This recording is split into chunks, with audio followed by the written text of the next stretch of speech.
Imagine a place where the very ground beneath your feet vibrates with the relentless fury of war, where the air itself tastes of sulfur and ash, and where the sun hasn't touched your skin in weeks.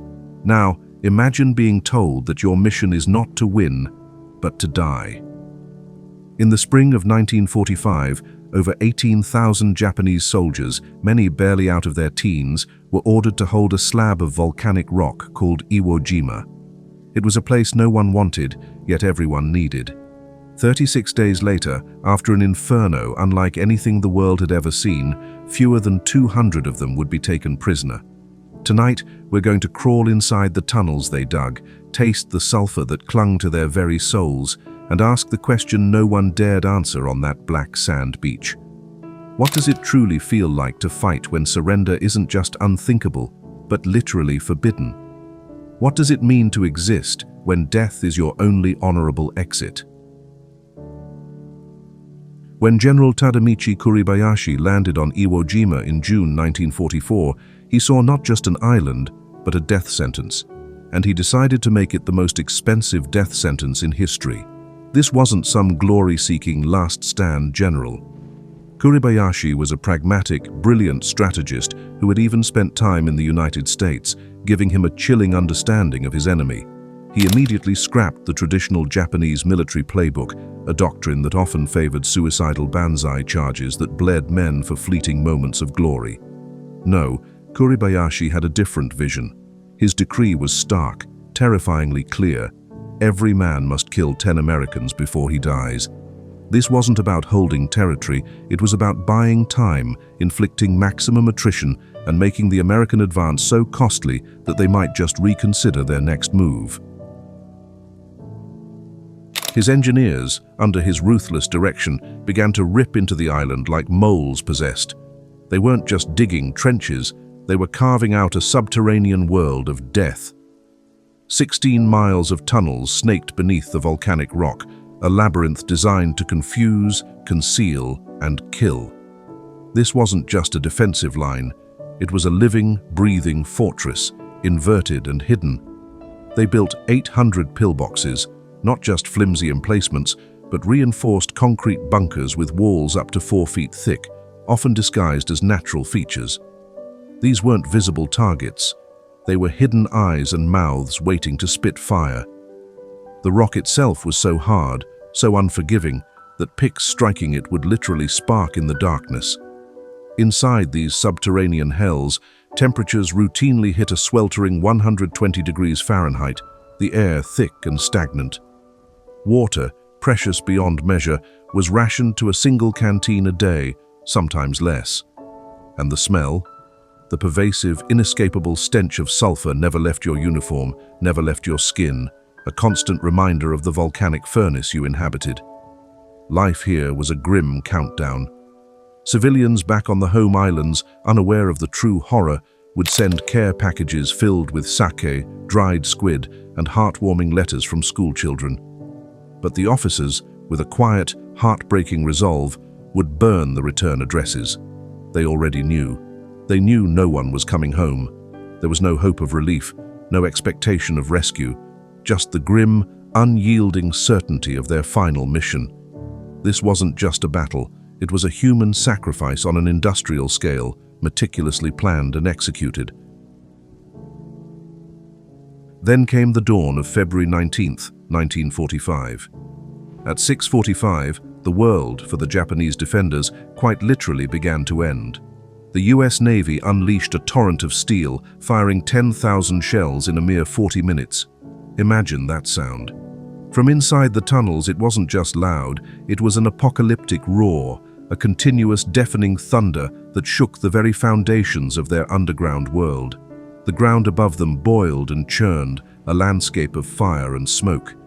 Yet, Kuribayashi had issued an astonishing counterintuitive order: absolute silence topside. Not a single shot was to be fired. The beach, pounded into submission, was to look utterly empty, a deserted wasteland. The Marines, believing the island had been thoroughly softened, began their amphibious assault.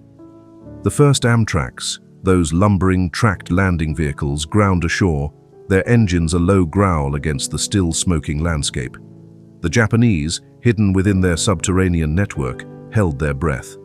For 45 agonizing minutes, they watched, silent as ghosts, as wave after wave of American Marines poured onto the black volcanic sand. 30,000 men, shoulder to shoulder, began to crowd the beach, a vast, tempting target. The tension in those tunnels must have been unbearable, every nerve screaming to fire, but Kuribayashi's discipline held. Then the trap was set. Suddenly, every hidden mortar, cannon, and machine gun opened fire at once. The beach, which had seemed safe moments before, became a killing field. It wasn't random chaos, it was a planned attack. Some marine companies were hit so hard they lost a man every few seconds. The first reports from the beach were about terrible destruction. Inside the tunnels, runners passed along news of how many Americans had been killed. But no one cheered. There was only the sound of reloading weapons. They weren't celebrating, they were just doing their job, knowing that every American life taken bought them a little more time and brought them closer to their own deaths. They weren't fighting to win, they were fighting to make the Americans pay a high price for every inch of Iwo Jima. The days turned into a nightmare of heat, thirst, and the constant shaking from bombs. Imagine living in near darkness, with only small lamps for light, the air filled with dust and fear. Soldiers were so thirsty they would lick tiny drops of water off the tunnel walls. Their small rice rations were often mixed with sawdust, which barely kept them alive. Every bite was a reminder that they were slowly starving. A young soldier named Yamamoto wrote in his diary, "If I survive tonight, I will write to Mother tomorrow." Then he crossed out survive and wrote exist instead. That one word shows how their mindset changed from hoping to live to just trying to endure each moment. Hope was something they couldn't afford. Rats became very bold, crawling through the tunnels, chewing on boots, and even on the ears of sleeping soldiers. They were another horrible part of life in their underground prison. Then there were the flamethrowers. The Americans learned how to attack the tunnels with flamethrower tanks. When fire was shot into a tunnel opening, it burned everything and sucked all the oxygen out of the air. Even if soldiers weren't hit by the flames, their noses would bleed as their lungs struggled for air. It was a terrible way to die. Medics had almost no supplies. They used cloth soaked in sulfur from the volcanic ground to clean wounds, hoping it would stop infections. This same cloth was also used as a mask against the burning white phosphorus bombs the Americans used. Every evening, an officer would collect the identity tags from the soldiers who died that day and burn them. The army didn't want the Americans to have proof of how many they had killed. For the soldiers who were still alive, it was a daily reminder of how few of them were left and of the death that was waiting for them all. For the Marines, the battle on the surface was slow and painful. They moved north 1 inch at a time over land that seemed like it was designed to kill. This was a war fought with hand tools and grenades, clearing one bunker just to find another one right behind it. Every rock and hole could be hiding a Japanese soldier. The north side of the island was called the Meat Grinder, for a good reason. A place called Hill 382 was captured and recaptured 4 times in 2 days, showing how fierce the fighting was. When the Marines finally took it, the tunnel floor below was covered in blood and soybean paste, a strange detail that showed how intense the close-quarters fighting was. Kuribayashi moved his command post 5 times, always going deeper into the island, continuing to lead his men from inside the earth.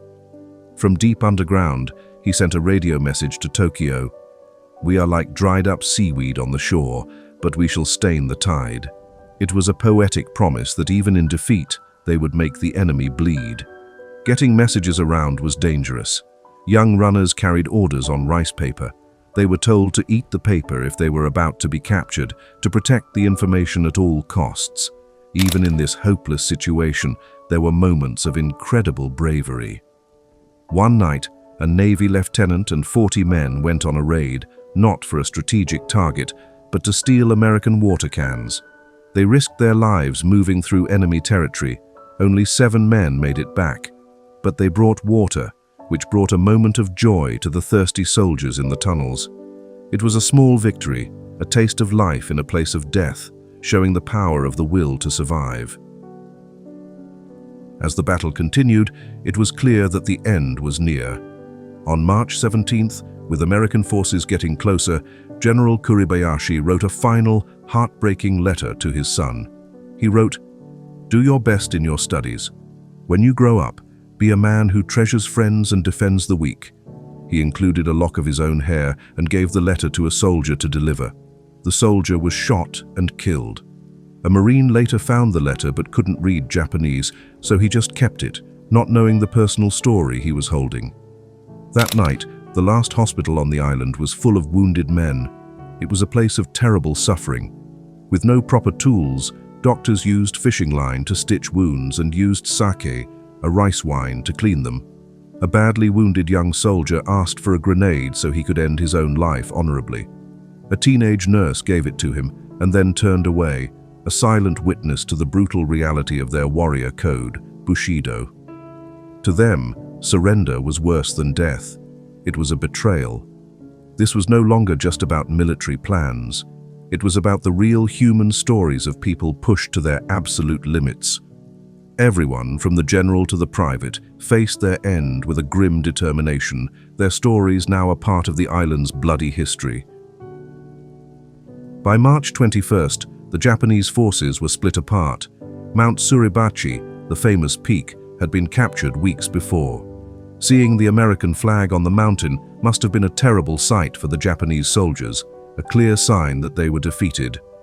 Yet, 1,500 soldiers were still fighting fiercely in the north. Kuribayashi, knowing the end was near, sent one last message to Tokyo.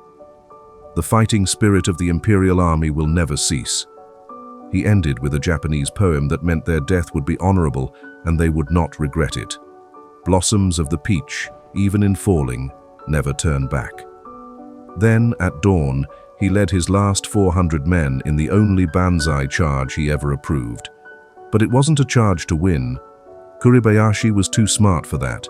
It was a charge to create a distraction, a sacrifice to give any other soldiers a chance to escape into the wild parts of the island. The Marines who saw it said the charge was like a human wave that just kept coming, even as they were being shot down. It was a terrifying sight of pure courage and desperation. When it was over, the volcanic ash of Iwo Jima was soaked 6 inches deep with the blood of the men who fought to the very end. The island had taken its final price, and the silence that followed was heavy with the loss of so many lives. The battle officially ended on March 26th, but for months after, you could still hear gunshots at night, a reminder that some were still fighting. The island's caves and tunnels held living ghosts. Many Japanese soldiers had been ordered to fight to the end and simply could not accept surrender. Corporal Uka and 2 other soldiers hid in a cave for months. They lived on small drops of water and wild grass. One day, American engineers clearing the island moved the rock that hid their cave. Uka stepped out into the bright sunlight, and his first question was, "Is the Emperor still safe?" He was the 187th prisoner, a living example of the powerful loyalty that drove the Japanese soldiers. But the story doesn't end there. The last soldier, Private Yamakage Kikuchi, came out in January 1949, 4 years after the battle had ended. He was thin, his uniform was torn, but he was still carrying his rifle. When he was asked why he kept fighting for so long, his simple answer was, "No one told me to stop." His words showed the absolute obedience and sense of duty that defined the Japanese soldier. Out of 18,000 soldiers, only 216 were captured alive, and most of them were badly wounded or too weak from hunger and thirst to fight back.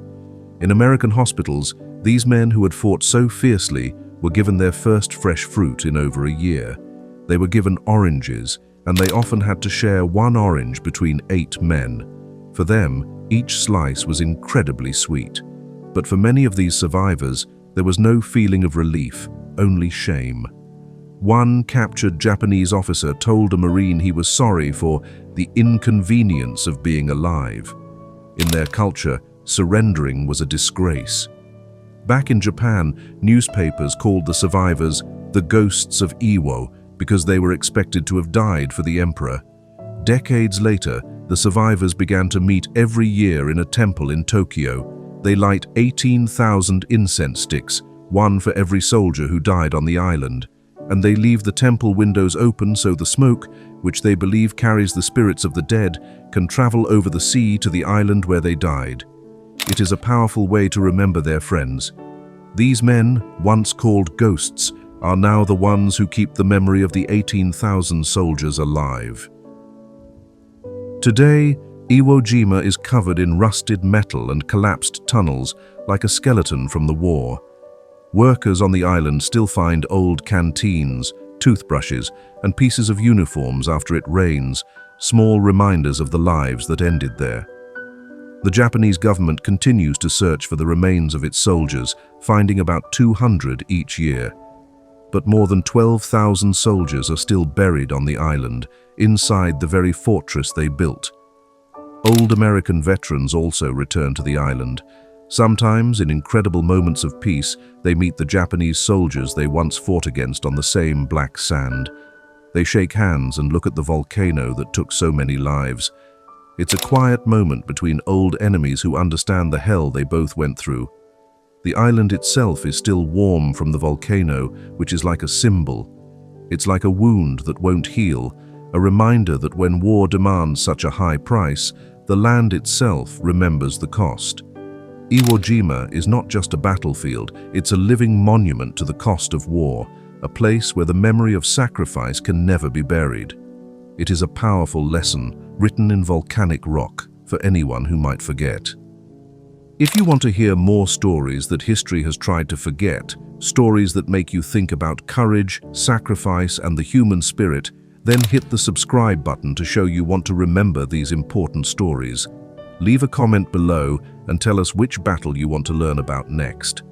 Let's keep these stories alive, because understanding the past is the only way to build a better future.